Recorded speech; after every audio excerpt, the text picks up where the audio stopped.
A finales de 2008, los máximos ejecutivos de General Motors, Ford y Chrysler arribaron al edificio de oficinas del Senado Russell, en Washington, D.C., tras recorrer unas 500 millas por carretera desde Detroit. Cada uno manejó uno de los modelos híbridos más recientes y ahorradores de combustible de su empresa: un Chevrolet Malibu, un Ford Escape y un Chrysler Aspen, en un intento por limpiar una reputación pública bastante golpeada. El mes anterior, sin embargo, habían viajado a la capital en jets privados. Y claro, la prensa no dejó pasar la imagen de 3 directivos gastando decenas de miles de dólares en combustible de aviación mientras pedían auxilio financiero al gobierno. Esta vez, en cambio, la táctica sería mucho más moderada. Estamos hoy aquí porque cometimos errores, declaró Rick Wagoner, de General Motors, ante el Comité Bancario del Senado. Lamentamos tener que solicitar este respaldo. A este trío de fabricantes estadounidenses se le conocía desde hacía décadas como los 3 grandes, debido a su dominio histórico no solo dentro de Estados Unidos, sino también en la industria automotriz global. Y aún así, precisamente en el país donde Henry Ford dio vida al Ford Model T y donde el automóvil moldeó buena parte de la cultura de posguerra, las 3 compañías que ayudaron a construir ese legado estaban tambaleándose. Aunque el derrumbe de los 3 grandes se volvió evidente en muy poco tiempo, las causas que lo originaron venían acumulándose desde mucho antes. A mediados del siglo XX, la industria del automóvil operaba con pocas restricciones, y los vehículos de la época solían ser enormes, escandalosos y altamente contaminantes. Pero a comienzos de los años 60, nuevas leyes empezaron a poner el foco en la contaminación del aire y en la seguridad vial. A través de medidas como los estándares de emisiones, se obligó a los fabricantes a reducir en más de un 50% las emisiones de hidrocarburos y óxidos de nitrógeno para 1975, lo que en la práctica sentenció la desaparición de los famosos muscle cars que habían marcado las décadas de los 50 y 60. Esa misma etapa regulatoria también trajo la adopción de cinturones de seguridad y parachoques reforzados, cambios que, aunque claramente necesarios, alteraron por completo el equilibrio dentro del sector. Todos los fabricantes tuvieron que adaptarse, y eso abrió la puerta para que competidores más jóvenes encontraran su oportunidad. La amenaza más seria vino desde Japón. En 1958, Toyota lanzó el primer automóvil japonés en el mercado estadounidense, el Toyota Crown. Durante la década siguiente, se sumarían otras marcas como Honda, Nissan, Mitsubishi y Mazda. Y el momento no pudo haberles favorecido más. Durante los años 70, los estadounidenses enfrentaron no una, sino 2 crisis petroleras. De pronto, los autos japoneses, más pequeños y eficientes en consumo de combustible, se volvieron mucho más atractivos. Como resultado, las exportaciones japonesas hacia Estados Unidos se dispararon. En apenas 5 años se multiplicaron más de 3 veces, superando las 650,000 unidades enviadas al mercado estadounidense para 1980. Ese pudo haber sido el momento en que los fabricantes de autos de Estados Unidos entendieran el peligro de depender de precios del combustible tan inestables y lo vieran como una señal para apostar por vehículos más pequeños, ligeros y ahorradores. Pero ocurrió lo contrario. Los 3 grandes, impulsados en parte por incentivos de política pública, concentraron gran parte de sus esfuerzos en camionetas y SUV. Esa obsesión por las pickups y los utilitarios deportivos les abrió el camino a los fabricantes japoneses para dominar el mercado de autos de pasajeros. En 2006, por ejemplo, la lista de Consumer Reports con los 10 mejores autos estaba compuesta por modelos japoneses en su totalidad. Mientras tanto, la industria automotriz estadounidense tampoco tenía la misma flexibilidad de producción que sus rivales japoneses y seguía dependiendo mucho más de una fuerza laboral nacional considerablemente más costosa. En Estados Unidos, el sindicato United Auto Workers era visto durante mucho tiempo como un símbolo de orgullo obrero. Sin embargo, el peso acumulado de las pensiones, la cobertura médica, los salarios y otros beneficios históricos terminó elevando de forma importante los costos de producción. Solo la mano de obra representaba aproximadamente el 8% del precio final de un automóvil. En contraste, los fabricantes japoneses operaban con estructuras laborales mucho menos pesadas. Así que cuando los estadounidenses volvieron a enfrentar otra crisis petrolera en los años 2000, el patrón se repitió. Una vez más, Los consumidores comenzaron a buscar autos compactos y eficientes en combustible, y muchos de esos vehículos provenían de Japón. Como resultado, la producción automotriz estadounidense siguió deteriorándose, desplomándose casi un 50% en comparación con la década anterior. Y entonces apareció el golpe definitivo, la Gran Recesión. La economía comenzó a derrumbarse rápidamente, arrastrada por el colapso de las hipotecas subprime. Aunque a simple vista parecían dos problemas distintos, el mercado automotor también estaba profundamente conectado con esa crisis hipotecaria. De hecho, cerca del 24% de las compras de autos en 2006 se financiaron mediante líneas de crédito respaldadas por la vivienda. Cuando millones de personas empezaron a incumplir con sus hipotecas, también dejaron de pagar las cuotas de sus vehículos.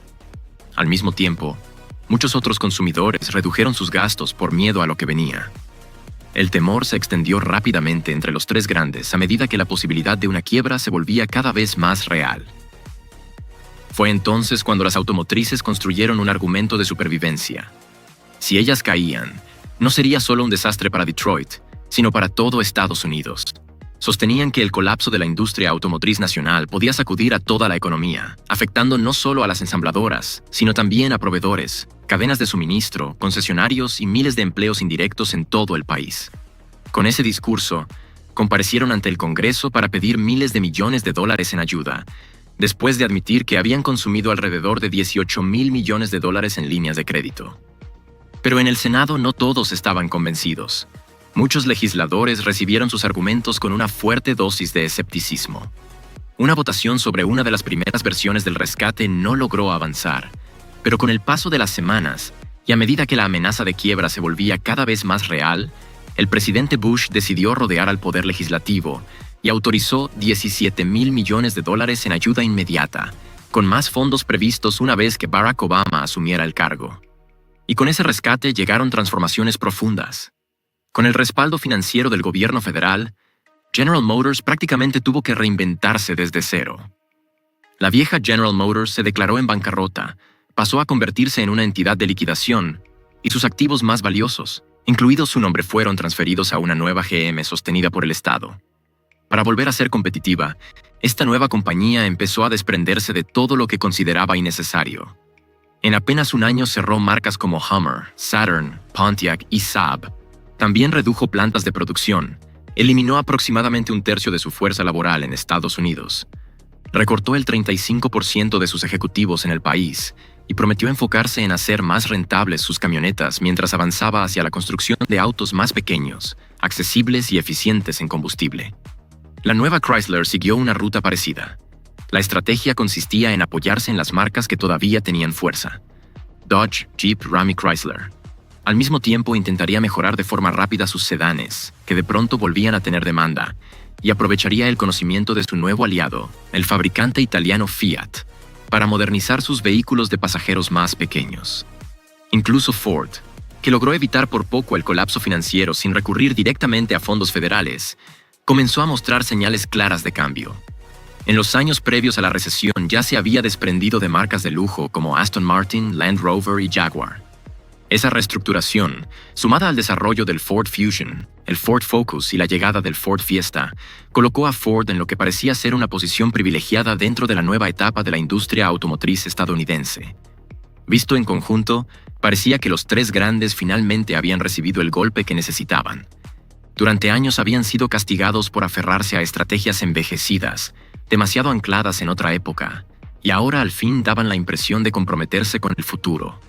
Autos más compactos, más eficientes y más alineados con las nuevas exigencias del mercado. O al menos eso parecía.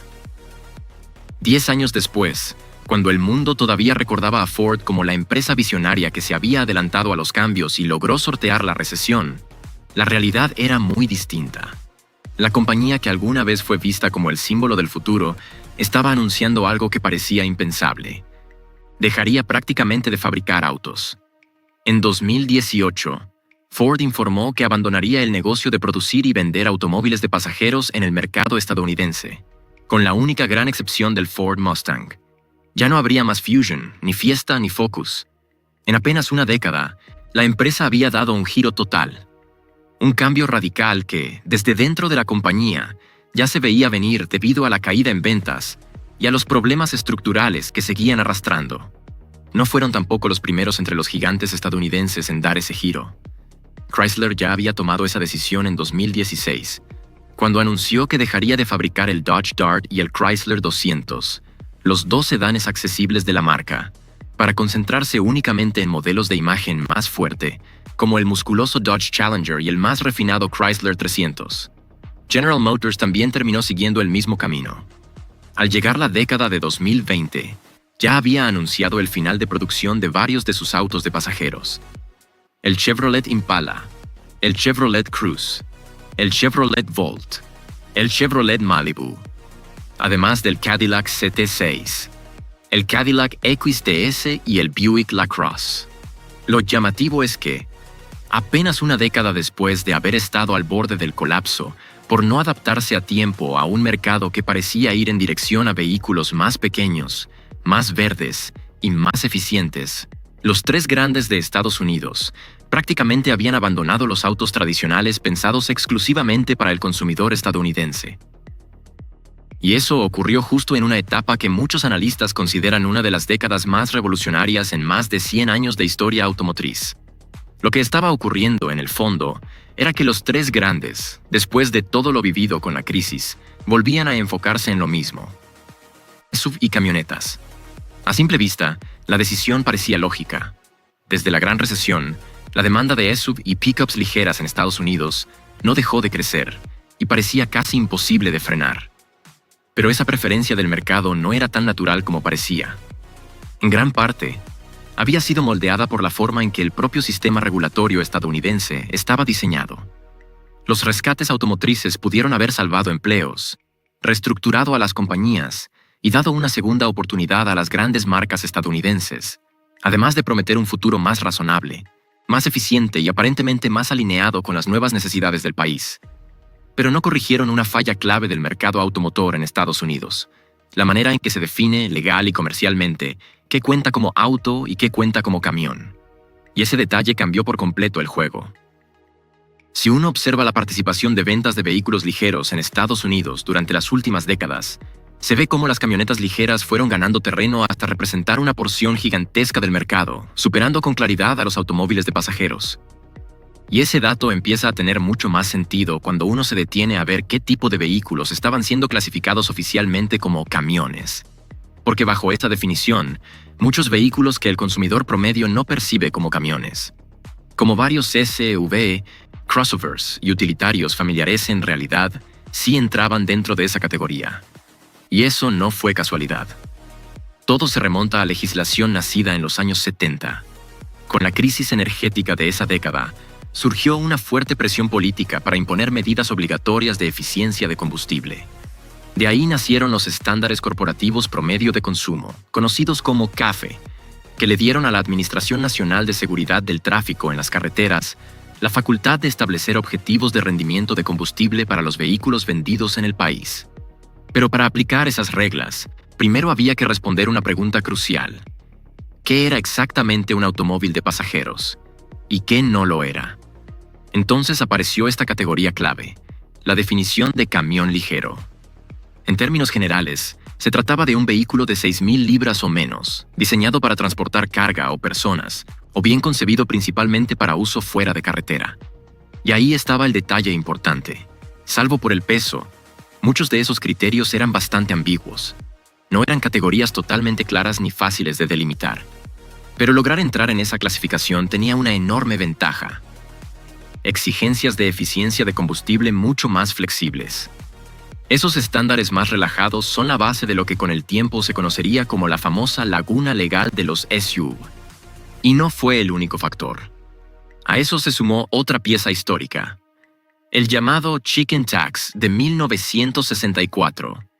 Un arancel de represalia del 25% aplicado a los camiones fabricados en el extranjero. Otra rareza legal que, en la práctica, convirtió a las camionetas y SUV en una apuesta especialmente favorable para los fabricantes estadounidenses. Con el paso de los años, los fabricantes extranjeros aprendieron a adaptarse. Toyota fabrica camionetas dentro de Estados Unidos. Honda produce varios de sus SUV allí. Hyundai también lo hace. Pero aún así, el impuesto al pollo siguió sirviendo como una capa extra de protección para los fabricantes nacionales, porque obligaba a muchos competidores a jugar bajo las mismas condiciones. Fabricar localmente si querían vender ciertos vehículos clasificados como camiones en el mercado estadounidense. Y aunque ya no se trata estrictamente de una laguna legal, hay otra razón decisiva por la que los tres grandes han redirigido casi todo su negocio hacia las camionetas y cada vez más, casi exclusivamente hacia ellas. Simplemente dejan más dinero. En términos de mano de obra, la diferencia con un sedán no es tan grande como muchos imaginarían. Sí, son vehículos más grandes, pero el costo adicional de materiales no siempre es tan determinante. Lo verdaderamente importante es que, gracias a las ventajas regulatorias y comerciales de las que se beneficiaron durante décadas, los fabricantes estadounidenses pudieron vender SUV y pickups como productos más rentables, más aspiracionales y con mucho más margen de ganancia. Y para sostener eso, hicieron algo todavía más poderoso. Moldearon el deseo del consumidor. Durante años, las marcas nacionales vendieron la idea de que los SUV y las camionetas eran más seguros, más resistentes, más capaces, más confiables y, en el fondo, casi indispensables para cualquier estadounidense, viviera en una gran ciudad o en una zona rural, trabajara en una oficina o en la construcción. Por eso, cuando hoy los ejecutivos de Detroit dicen que abandonaron los autos porque eso es lo que la gente quiere, solo cuentan la mitad de la historia. La demanda sí existe, pero ellos mismos ayudaron a construirla a través de su estrategia industrial y de su maquinaria de marketing. Y aún así, ese enfoque no les devolvió la gloria perdida. Hoy, los tres grandes apenas representan alrededor del 40% del mercado automotor estadounidense, una cifra muy lejana a la hegemonía que alguna vez tuvieron. Parte de su falta de interés por competir seriamente en el mercado de autos también tiene una explicación más incómoda. Ya no destacan especialmente en él. La confianza del consumidor en los fabricantes estadounidenses se ha erosionado con fuerza. En 2024, Chrysler, Ford y General Motors estuvieron entre las marcas con más retiros del mercado en Estados Unidos. Y en 2025, ninguna marca de Detroit logró meterse en el top 10 de confiabilidad automotriz de Consumer Reports. En los últimos 3 años, solo una marca del viejo núcleo de Detroit, Buick, logró colarse apenas dentro del grupo de las 11 mejor posicionadas. Más allá de las clasificaciones y las estadísticas de recalls, también hubo golpes muy visibles a su reputación. Chrysler, por ejemplo, terminó envuelta, a una escala menor, pero igualmente dañina en un escándalo de emisiones parecido al de Volkswagen. Algunos modelos Jeep y camionetas Ram, fabricados entre 2014 y 2016, fueron señalados por incumplir los estándares de emisiones, pese a haber superado pruebas de laboratorio antes de llegar al mercado. El resultado fue un golpe de más de $1.000 millones en acuerdos y sanciones para Fiat Chrysler Automobiles, además de una admisión de culpabilidad por conspiración para defraudar pruebas de emisiones. Y en el caso de General Motors, el problema más reciente tampoco ayudó. En 2025, GM lanzó un retiro de aproximadamente 600,000 vehículos equipados con el motor 87. Para muchos consumidores, no fue ninguna sorpresa. Desde hacía años, propietarios venían denunciando fallas graves en ese enorme V8 de 6,2 litros que impulsa modelos como el Chevrolet Suburban, el Chevrolet Tahoe, la Chevrolet Silverado, el Cadillac Escalade, la GMC Sierra y el GMC Yukon, entre otros modelos grandes de la compañía. La queja era siempre la misma: fallas completas y catastróficas del motor antes de alcanzar siquiera las 100,000 millas. GM revisó internamente el problema en 2022, 2023 y 2024, pero durante años no hubo una respuesta contundente.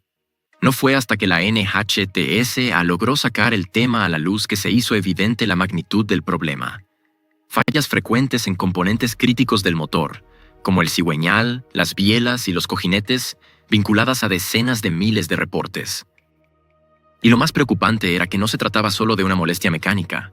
También se hablaba de accidentes, lesiones e incluso incendios potencialmente relacionados con esas averías. En conjunto, la sensación que dejan los tres grandes hoy es bastante distinta a la que proyectaban en su mejor época. Cada vez cuesta más verlos como fabricantes de vehículos realmente confiables, sólidos, o merecedores de una fidelidad automática por parte del consumidor. Y lo más inquietante es que, en muchos casos, ni siquiera parece que esa sea ya su prioridad principal. Si este contenido te ha aportado valor, suscríbete para seguir desbloqueando oportunidades. Dale al like y nos vemos en el próximo.